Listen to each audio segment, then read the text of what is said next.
Charmed est une série qui est profondément ancrée dans le girl power, le côté très féminin fin des années 90, où les femmes ne se laissent pas faire, comme Buffy, par exemple. Voilà. L'histoire de ces trois jeunes femmes qui ont des pouvoirs surnaturels, qui combattent les démons, les forces de l'ombre et les sorciers, fait vaguement penser encore à Buffy contre les vampires. Le talent d'écriture un petit en moins. Voilà, le talent d'écriture en moins et la tension dramatique aussi en moins. C'est-à-dire, on essaye parfois de faire du drame, mais ça marche pas. En tout cas, ça marche moins que dans Buffy. Dans Buffy, et puis, il y a pas ce... Il y a la tension dramatique, par exemple, dans la saison 3, à la fin de la saison 3. À la fin de la saison 3, le personnage de Prue, une des trois sœurs, la plus ancienne, enfin la plus vieille, meurt. Et c'est tout. Hein. Globalement, après, Piper, elle meurt jamais. En tout cas, sa vie n'est jamais réellement en danger. Hein. Paige, non plus. Phoebe, non plus. C'est jamais très exceptionnel. Alors que dans Buffy, déjà, Buffy, elle est morte à la saison 1. Buffy, elle meurt aussi de façon extraordinairement tragique à la fin de la saison 5. Donc tout ça, déjà, ça amène un côté très tragique. Il y a d'autres personnages qui disparaissent. Il y a des amis qui meurent dans la saison 2. Même dans la saison 6, il y en a qui meurent. Dans la saison 7 encore, il y a des amis qui meurent. Donc globalement, alors que dans Charmed, il doit y en avoir 2 ou 3. Et encore, il y en a un dont on s'en fout littéralement. À tel point que je l'avais oublié en fait. C'est quand j'ai pris mon DVD de la saison 1 pour faire cette vidéo. Et je dis, ah ouais, c'est vrai qu'il y avait ce personnage dans la série. Et je l'ai complètement zappé. Et les autres, en fait, ils meurent pas. Voilà. Il y en a que 2 ou 3 qui meurent vraiment dans la série. Et finalement, ça crée pas vraiment de tension dramatique. Pour aller encore plus loin dans le côté Buffy Angel, vous vous souvenez lorsque je vous ai parlé de la relation Cole Turner-Phoebe, Buffy Angel? C'est encore un autre problème. Ce qui a été brillamment fait dans la série Buffy contre le vampire avec la relation complexe de Buffy Angel, un amour passionné qui ne peut pas exister, hein, tout simplement, qui est presque illogique, puisque elle, déjà, elle tue les vampires. Angel est un vampire. Buffy vieillira, elle mourra. Angel est immortel. Et il restera jeune. Et beau. Ensuite, Angel est un vampire qui a une âme, et à partir du moment où il couche avec Buffy, parce qu'il faut qu'il atteigne ce qu'on appelle le bonheur parfait et absolu, et comme le personnage de Wesley lui fera remarquer dans la saison 5, il y a très peu de chances quand ça arrive. On a peu de chances de trouver la personne qui puisse nous amener ce bonheur, et lui, il a eu la malchance de la rencontrer. Voilà, et donc à ce moment-là, ça lui fait perdre son âme et il devient super méchant, il tue tout le monde. Il devient très pervers d'ailleurs. Donc c'est une tension assez compliquée, du coup Angel va décider de partir et ça créera la série, l'excellentissime série Angel, j'en reparlerai certainement dans un Culturama, d'ailleurs. De ces deux séries, hein, il faut absolument en parler. C'est des séries mythiques, il faut en parler. Si tu connais pas, faut regarder. C'est tout. Ta gueule, tu regardes. T'arrêtes de regarder toutes les conneries qui passent en ce moment et tu regardes ça. C'est tout. Charmed contient 2 grandes parties. La première partie va jusqu'à la saison 3. Globalement, elle raconte l'histoire des sœurs Halliwell qui découvrent leur pouvoir, qui protègent le grimoire de famille, qui protègent le manoir et qui essayent justement de garder une vie à peu près normale dans tout ce bordel. Voilà. Et surtout, qui essayent de protéger aussi leurs amis, de combattre donc tout ça et d'essayer de garder un certain équilibre.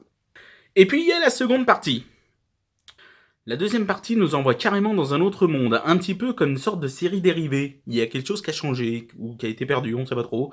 Et du coup, on a cette impression, c'est dans l'univers de Charmed, mais c'est pas Charmed. Si vous me suivez un petit peu. C'est un petit peu ça. Après la mort de Prue, on y rajoute la 4e sœur. Parce que oui, il y avait une 4e sœur alors que c'est le pouvoir des 3.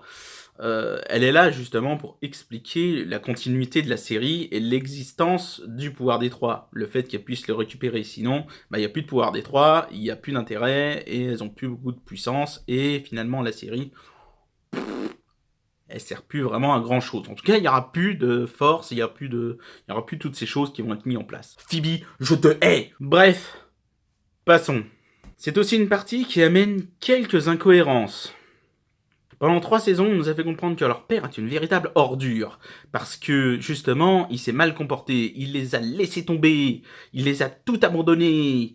Il est même pas revenu quand la maman elle est morte. Et elles ont dû être élevées par la grand-mère. Et quand la grand-mère elle est morte, c'est Prue qui a dû s'occuper toute seule de tout le monde. Mais en même temps, je veux dire, sa femme l'a trompé avec son être de lumière, elle lui a fait un gosse dans le dos, et en plus de cela, elle a abandonné son bébé. Et elle a été aidée par la grand-mère pour tout ça. Et c'est lui le salaud, c'est lui l'ordure. Il aurait dû rester avec cette femme. Je vous laisse réfléchir là-dessus. Le gros problème de cette partie, c'est qu'Alyssa Milano est devenue productrice. Et qu'en devenant productrice, elle a fait tourner, elle a essayé, elle a tenté de faire tourner la série un petit peu autour de son personnage, une sorte d'égocentrisme sur le personnage le plus chiant de la série. Honnêtement, c'est vraiment le personnage le plus chiant et le plus feignant, hein, parce que je suis désolé, mais Prue, elle estimait elle estimait des objets pour les ventes aux enchères. Donc elle était quand même très bien payée. Hein. Piper, elle était chef, puis ensuite elle a monté sa boîte. Phoebe, en fin de compte, tout début avec glande, puis elle fait 2-3 métiers à droite à gauche. Puis après, elle fait le courrier du cœur. Pas les restos du cœur, le courrier du cœur. Voilà quoi. Il y a une sacrée différence, hein. Néanmoins, quand on regarde de plus près, on découvre que la saison 1 est centrée sur le personnage de Prue. On y découvre aussi que la série, quasiment tout entière, surtout de la saison 2 à la saison 8, est basée sur le personnage de Piper, sur le personnage de Piper et Léo. On y raconte Piper qui change de boulot, Piper qui ouvre sa boîte, Piper qui tombe amoureuse de Léo, Piper qui sait pas choisir entre deux mecs, Après c'est les aventures de Piper et Léo. Voilà. Piper et Léo qui ont des problèmes parce qu'un être de lumière ne doit pas aimer une sorcière. Piper et Léo qui sont séparés, pas leur choix. Hein. Puis Piper et Léo qui se marient, puis Piper et Léo qui ont un bébé, puis Piper et Léo qui ont un deuxième bébé. Ouais, c'est carrément ça, c'est un soap opéra tournant autour de Piper, une bonne partie de la série. Voyez où je veux en venir? Non? C'est pas grave. Un autre problème avec cette deuxième partie, c'est qu'il y a trop d'épisodes qui sont dans l'univers fantasy. Alors d'accord, c'est vrai que le côté sorcier-sorcière fait partie de l'univers fantasy, bien évidemment. Alors je parle pas d'heroic fantasy, c'est pas la même chose, attention. L'heroic fantasy, bien sûr, c'est dans la fantasy, mais c'est un sous-genre de la fantasy. Par exemple, vous prenez Harry Potter. Harry Potter, c'est de la fantasy. Le Seigneur des Anneaux, c'est de l'heroic fantasy. Willow, c'est de l'heroic fantasy. Charmed, c'est entre le fantastique et la fantasy, en tout cas pendant les 3 premières saisons. Avec parfois un petit peu d'horreur, un petit peu de drame, un petit peu... Enfin, drame, c'est un grand mot, hein. C'est pas bien travaillé tout ça, hein. C'est pas bien. Donc dans cette partie, il y a une place trop importante à la fantasy que personnellement j'apprécie pas trop. C'est-à-dire, il y a des léprochauns, il y a des fées, il y a des sirènes. Je sais plus trop ce qu'il y a d'autre aussi. Il y a des lutins. Il y a un peu tout et n'importe quoi. Voilà, ils ont pris tout ce qu'il y avait dans Heroic Fantasy, puis dans la fantasy, excusez-moi. Ils ont pris tout ce qu'il y avait dans la fantasy et les ont mis dedans. Globalement. Puis alors là, quand on arrive à la fin de la série, c'est la totale. Hein. Ils sont tous présents. Il manque plus que les licornes. Il manque plus que les licornes.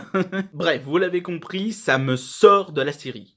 Littéralement. Et c'est un petit peu dommage, surtout dans les saisons 6, 7 et 8. C'est un peu dommage. Ça aurait pu aller plus loin. Ça va même encore plus loin, hein. Je dis des conneries, ça va même encore plus loin, puisque dans la saison 5, ils font apparaître une école de magie. Si je ne me trompe pas, la saison 5, elle doit dater de 2003, par là. Et Harry Potter, à l'école des sorciers, est sorti en 2001. Vous voyez le lien? Et puis, vous regardez les deux, ça ressemble beaucoup, hein. D'où ma théorie. C'est une théorie qui, je pense, pour moi, on peut faire coexister les deux univers. Harry Potter d'un côté et Charmed de l'autre. Pourquoi? Pourquoi je dis ça? Tout simplement parce que Harry Potter se situe dans le passé par rapport à nous. Hein. Ça se situe dans le passé et Charmed se situe à une époque contemporaine, c'est-à-dire à l'époque où est tournée la série. Ce qui signifie une chose, c'est que ça aurait Poudlard et tout ça, ça aurait parfaitement pu exister. Toute l'histoire d'Harry Potter aurait pu exister, puisque c'est dans le passé. Les choses auraient pu évoluer à tel point qu'on en arrive à un système, j'ai envie de dire un peu plus indépendant. Voilà, un système un peu plus indépendant. Et ce système-là, ça serait Charmed. Voilà, ça aurait pu être une suite Harry Potter. Et à la limite, je pourrais presque dire que même Buffy contre les vampires et Angel pourraient faire partie de cet univers. Parfaitement. Voilà, c'est la fin de cette vidéo. J'espère qu'elle vous aura plu. Je vous montre quand même mon petit coffret DVD qui sort une fois par an. Voilà, dans la période de Noël. C'est un magnifique coffret DVD intégral de Charmed. De toute façon, vous verrez plein de vidéos sur internet qui en parleront. Voilà. Si je le prends dès le début, c'est mieux. Voilà, on essaye de faire quelque chose de beau. Voilà, les livres des ombres. Voilà.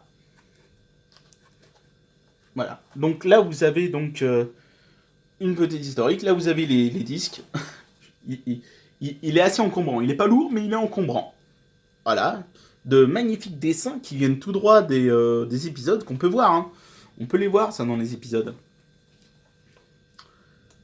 Voilà. Voilà. Donc, c'est vraiment un objet à collectionner. Hein. C'est un objet absolument magnifique. Il n'y a pas d'autre mot. Voilà. Voilà. Il faut savoir qu'une page, à peu près, hein, faut 2 pages. C'est ça, environ 2 pages pour une saison, à tout péter. Voilà. Donc, c'est un... Ouais, je vais pas aller jusqu'au bout parce que ça me casse les burnes. Il y a aussi un DVD bonus qui est vachement bien. Alors après, rien ne vous empêche d'avoir le coffret banal. Hein. Mais c'est vrai que celui-là, d'ailleurs c'est le coffret en premier que j'ai eu. Mais celui-là est vachement bien. Allez, à ciao!